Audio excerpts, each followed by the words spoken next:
ಎಲ್ಲರಿಗೂ ನಮಸ್ಕಾರ. ನಾನು doctor Prabha Raikar, Yashoda fertility centre ಅಂತ. ಇವತ್ತು ನಾವು ಋತುಚಕ್ರ ಅಂದರೆ ಮೆನ್ಸ್ಟ್ರುಯಲ್ ಸೈಕಲ್ ಬಗ್ಗೆ ಮಾತಾಡೋಣ.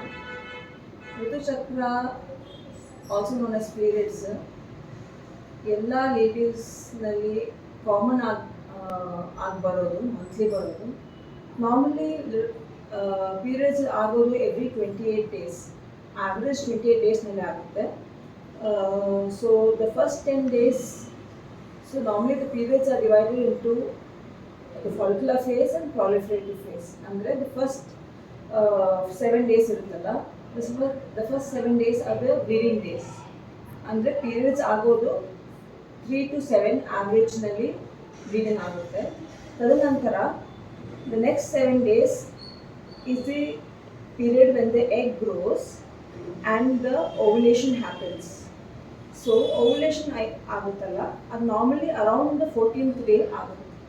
ಅಂದರೆ 14th ಡೇ ಅಂದರೆ ಕರೆಕ್ಟ್ 14th ಡೇ ಆಗಲ್ಲ, 2 days before or 2 days after, depending upon the cycle of the lady. It is an individual factor, determining factor. Ovulation ಆಗುತ್ತೆ. ಸೊ ಓವ್ಯುಲೇಷನ್ ಆದಮೇಲೆ 14 ಡೇಸ್ ಒಳಗಡೆ ಫರ್ಟಿಲೈಸೇಷನ್ ಆಯಿತು ಅಂದರೆ ಓಮ್ ಅಂದರೆ ಭ್ರೂಣ ಉತ್ಪತ್ತಿ ಆಗುತ್ತೆ.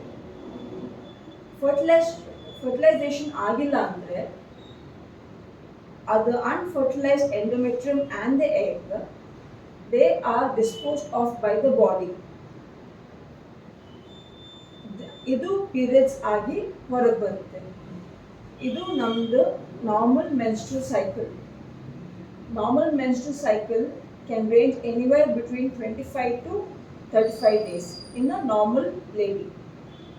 ಅದರ ಪ್ರಕಾರ ಆ ಓವ್ಯುಲೇಷನ್ ಪೀರಿಯಡ್ ಚೇಂಜ್ ಆಗ್ತಾ ಇರುತ್ತೆ. ನೆಕ್ಸ್ಟ್ ಟೈಮ್ ನಾವು ಯಾವ ಪೀರಿಯಡ್ನಲ್ಲಿ ಫರ್ಟಿಲೈಸೇಷನ್ ಜಾಸ್ತಿ ಇರುತ್ತೆ ಅಂತ ತಿಳ್ಕೊಳ್ಳೋಣ. ಇವತ್ತಿಗೆ ಇಷ್ಟೇ.